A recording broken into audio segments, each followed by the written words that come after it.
우리 하나님은 자기 자신을 말씀이라고 칭하셨습니다. 그래서 요한복음 1장 1절에 태초에 말씀이 계시니라, 이 말씀이 하나님과 함께 계셨으니 이 말씀은 곧 하나님이시라 그랬습니다.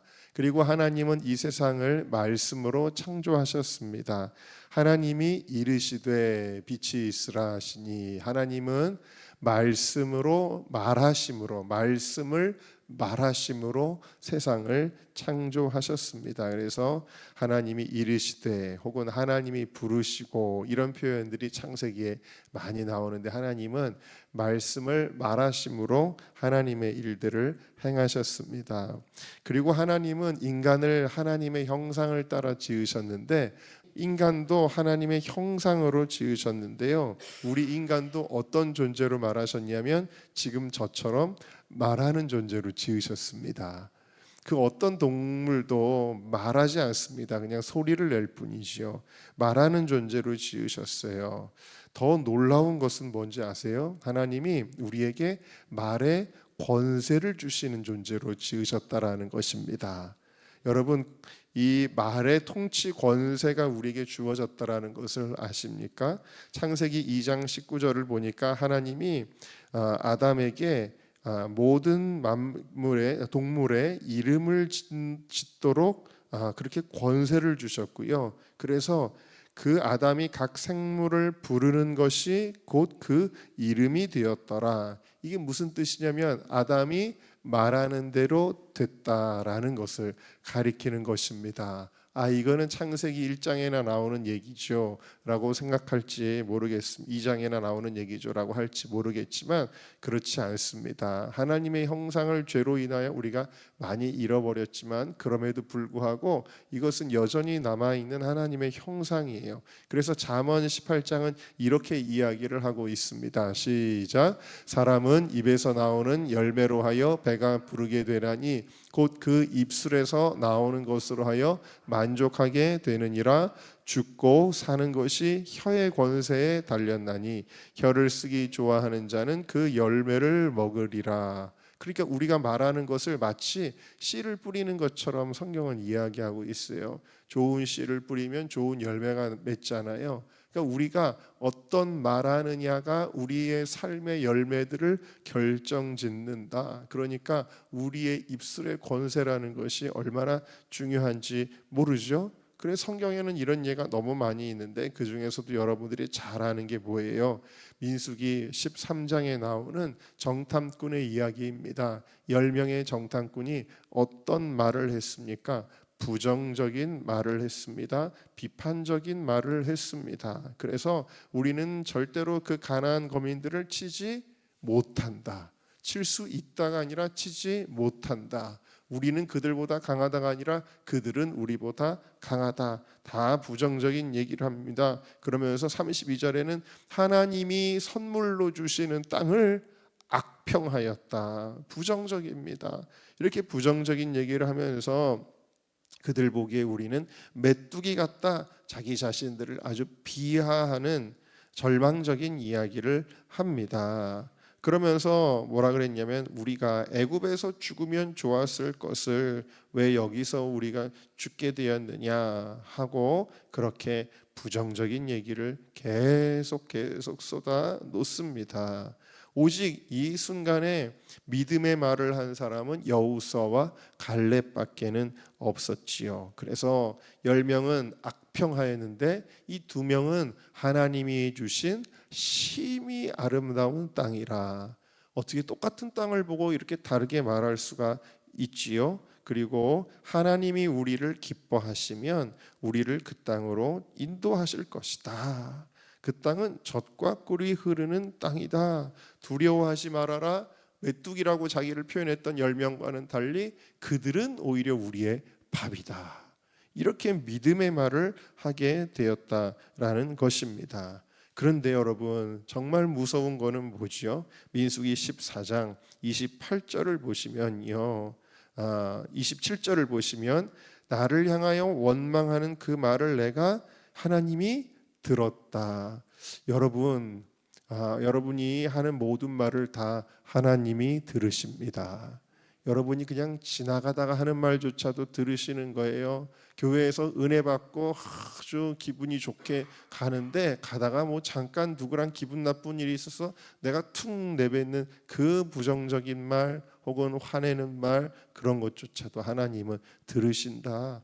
부부간에 투닥거리는 말도 하나님이 들으신다. 직장에서 무슨 일이 있어가지고 뒤돌아서서 누구를 흉보는 말, 그 말도 하나님이 다 들으신다 라는 겁니다. 그리고 그 다음이 더 무서워요. 28절 말씀, 우리 28절을 같이 읽어봅시다. 시작. 그들에게 이르기를 여호와의 말씀에 내 삶을 두고 맹세하노라. 너희 말이 내 귀에 들린 대로 내가 너희에게 행하리니. 여러분, 말 함부로 하면 안 되겠죠. 왜? 하나님이 귀에 들린 대로 이렇게 얘기했어? 그럼 내가 그대로 할 거야 라고 말씀을 하셨다. 그래서 정말 하나님이 그렇게 하셔서 10명의 정탐꾼들은 가나안 땅에 못 들어가게 된 거예요. 왜? 그들이 그렇게 우리는 못 들어간다고 했기 때문에. 그런데 들어간다라고 말했던 2명은 진짜로 들어간 것입니다. 네. 그러니까 단순히 부정적인 말, 긍정적인 말의 차이냐 정도가 아니라 이것은 하나님의 약속, 하나님의 말씀에 그들의 입술이 정렬되어 있느냐 아니냐의 차이였다라는 사실입니다. 예레미야 1장을 보면 하나님이 이스라엘 백성, 타락한 이스라엘 백성들을 위해 예레미야라고 하는 한 선지자를 처음 콜링하십니다. 부르실 때에 이제 하나님이 이제 모세를 부르실 때도 모세가 굉장히 부담스러워 했었잖아요. 마찬가지예요. 내가 너를 선지자로 세웠다라고 이야기를 하니까 이 예레미야의 반응이 6절이에요. 예레미야 1장 6절 같이 읽어볼까요? 시작. 내가 이르되 슬프도소이다. 주 여호와여 보소서. 나는 아이라 말할 줄을 알지 못하나이다 하니. 자, 그런데 이 대답이 하나님, 저는 아니에요 이런 거죠. 저는 아이입니다. 저는 말 못합니다. 아마 이런 거예요. 그때 하나님은 예레미야가 하나님이 기뻐하시지 않는 말을 하는 거에 대해서 지적하시고 이렇게 말씀하세요. 7절이 더 중요한데 7절을 같이 읽읍시다. 시작. 여호와께서 내게 이르시되 너는 아이라 말하지 말고 내가 너를 누구에게 보내든지 너는 가며 내가 네게 무엇을 명령하든지 너는 말할지니라. 아멘. 함께 따라하십시다. 말하지 말고 말할지니라. 자, 뭘 말하지 말아야 돼요? 부정적인 말을 하지 말라는 거예요. 말할지니라는 뭘 말하라는 거예요? 하나님이 예레미야의 입에 주실 그 말씀을 말하라는 것입니다. 여러분, 그래서 우리는 항상 말하지 말아야 될 것과 말해야 될 것이 있는데 이게 뒤죽박죽이 되면은 안 된다라는 것입니다. 그래서 예레미야에게 이렇게 말씀하신 후에 8절을 보면 하나님이 두려워하지 말아라. 하나님이 나와 함께 하신다. 나를 구원하신다라는 하나님의 말씀을 그의 입에 두십니다. 9절을 보면은 하나님의 말씀을 입에 두셨다. 네, 9절이군요. 그래서 예레미야의 언어를 하나님의 말씀에 정렬되게 하시는 거예요. 그리고 10절을 보면 예레미야의 입에서 나오는 말씀대로 될 것을 이야기하고 있는 것입니다. 그래서 우리는 말하지 말아야 하는 것은 말하지 말고 말해야 하는 것을 말해야 됩니다. 이게 말씀에 우리의 언어를 정렬하는 것이죠. 얼마 전에도 제가 어떤 분이랑 통화를 하는데 목사님, 이제 어려울 것 같아요. 다 끝났나 봐요. 저는 안 되겠어요. 이런 말씀을 하셨습니다. 이해는 합니다. 상황이 안 좋으니까 그렇게 말씀하셨겠지만 그러나 우리는 그렇게 말하면 안 됩니다. 우리는 저에게는 소망이 있습니다. 하나님이 나와 함께 하십니다. 저는 두렵지 않습니다. 이렇게 말을 해야 됩니다. 즉 하나님이 기뻐하시지 않은 말은 하지 말고 하나님이 기뻐하시는 말을 해야 됩니다. 여러분에게 영상 하나를 보여드릴 텐데요.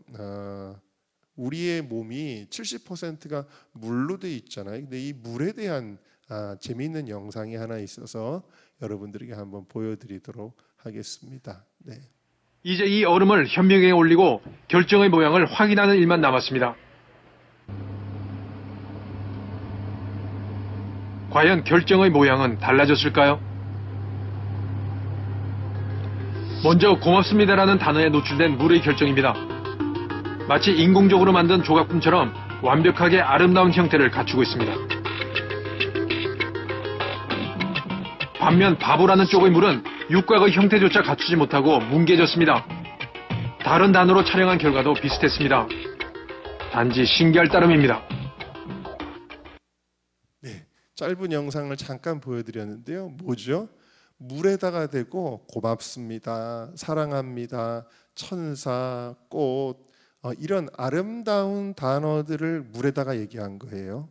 그런데 이렇게 말하고 나서 물의 결정을 보니까 물이 어떻게 돼요?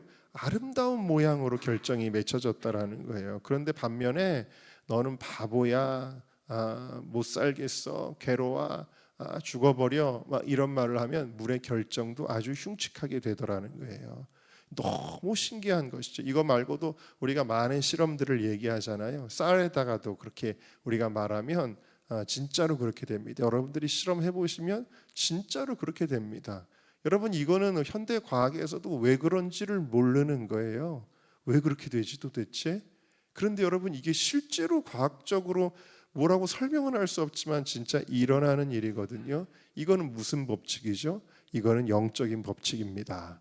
하나님 나라의 법칙이거든요. 우리의 말에 권세가 있기 때문에 이런 일들이 일어나는 거거든요. 그러니까 여러분, 우리의 몸이, 우리의 영이 여러분 이런 언어를, 어떤 언어를 계속 듣는가, 특별히 내 입에서 나오는 언어는 제일 먼저 누구에게 영향을 주냐면 나에게 영향을 주는데, 이렇게 하면은 여러분, 우리가 나쁜 말 하면 우리 몸의 결정도 물의 70%가 물로 되어 있는 우리의 건강에도 안 좋을 수밖에 없는 것이죠. 더더군다나 더 중요한 건 우리의 영에, 우리의 혼에 안 좋은 영향을 줄 수밖에 없죠. 그러나 우리가 믿음의 말을 하면, 하물며 이런 고맙습니다 같은 말에도 힘이 있거늘 여러분, 우리가 하나님의 말씀에 정렬된 말을 하게 된다면 어떻게 될까요? 요한삼서 1장 2절처럼 되는 것입니다. 같이 읽습니다. 시작. 사랑하는 자여, 내 영혼이 잘됨 같이 내가 범사에 잘되고 강건하기를 내가 간구하노라. 할렐루야. 여러분, 나를 잘되게 하는 말을 먼저 해야 되는 거죠. 나를 잘되게 하는 말을 하시기를 바랍니다. 자, 그런데 여러분, 이게 습관이 안 돼 있는 사람들은, 오랜 세월 동안 부정적인 말이 툭툭툭툭 계속 튀어나가는 사람들은 자기가 부정적이라는 것도 잘 모르잖아요. 그래서 우리가 이 명심해야 될 게 있는데, 한두 번으로 되는 일이 아니라 지속적으로 우리의 입술의 권세를 하나님 말씀에 정렬하여 사용하는 것을 훈련해야 되는 것입니다. 다시 말하면 말씀이 내게 배게 해야 된다라는 거예요. 마가복음 5장에 12의 헬루증으로 앓던 여인이 예수님 만나는 장면이 나오잖아요. 근데 이 여자가 이렇게 생각을 했다는 거예요. 28절을 보니까 이는 내가 그의 옷에만 손을 대도 구원을 받으리라 생각함 일러라 그랬는데, 여기 생각함 일러라라는 말이 엘레겐이라는 단어가 쓰였습니다. 이 엘레겐이라는 헬라어는 어떤 뜻이냐면 반복하여 중얼거리다라는 뜻을 가지고 있습니다.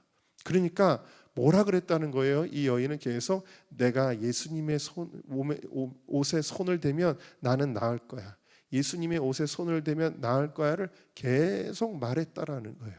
그렇게 말하다가 손이 닿는데 어떻게 됐어요? 예수님이 탁 뒤돌아보시며 능력이 나갔다 그러는 거예요. 수많은 사람들이 부딪혔지만 이 여인이 이 믿음을 가지고 손을 댔더니 능력이 나갔다라는 것입니다. 그래서 그 여인에게 따라, 하나님 자녀의 정체성이죠. 따라, 네 믿음이 너를 구원하였느니라. 할렐루야.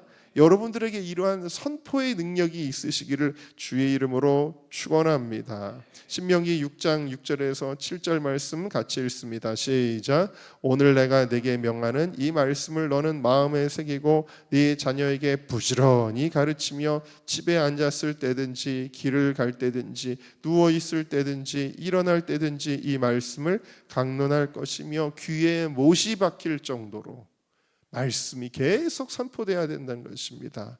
일상 속에서 말씀이 우리의 삶에 스며들도록 해야 된다라는 것입니다. 그래서 우리가 견고한 진에 대해 말씀드렸잖아요. 부정적인 생각도 견고한 진이 되듯이 우리가 말씀이 오히려 내 안에 견고한 진이 되게 하는 게 튼튼한 신앙이라는 거예요. 할렐루야. 네, 그래서 아침, 점심, 저녁 매일 루틴을 가지고 우리도 반복되는 선포를 통해 견고한 빛의 진을 구축해야 하는 것입니다. 이렇게 선포하면 우리의 일상이 달라지고 가정의 분위기가 달라지고 그리고 교회의 분위기가 달라지게 되어집니다. 자, 이제 우리 말씀의 결론을 같이 읽도록 하겠습니다. 하나님의 말씀의 권세가부터 읽어볼까요? 시작. 하나님의 말씀의 권세가 주어졌음을 믿습니다.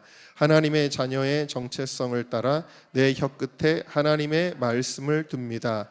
예수님의 이름을 선포할 때 삶의 모든 영역 속에서 그 이름의 권세가 풀어지고 하나님의 말씀이 활성화되어 풍성한 축복의 열매가 열릴 것입니다. 내 입술에 권세를 주신 주님을 찬양합니다.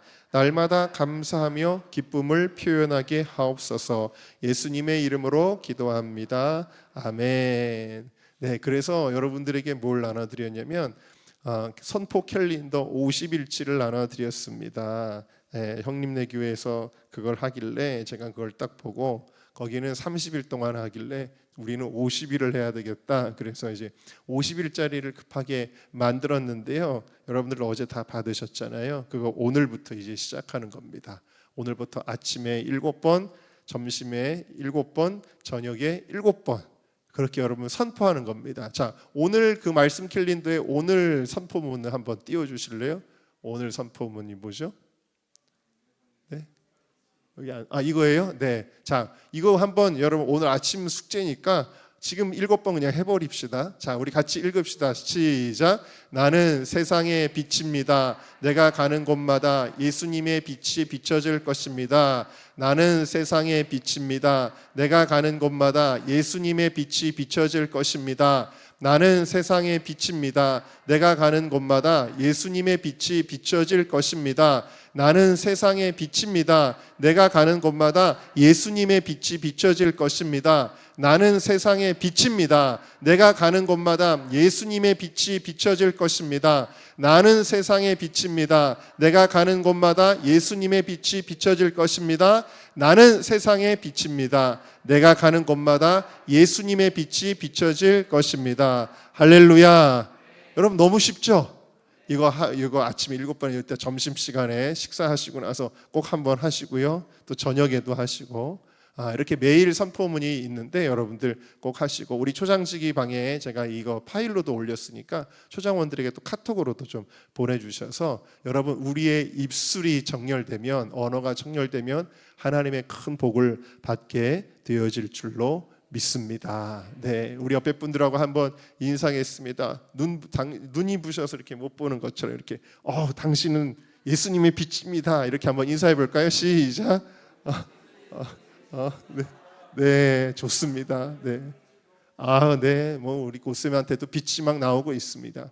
여러분들 이제 집을 나설 때도 어떻게 나서는 거예요? 어떻게 나서면 나는 예수님의 빛이다.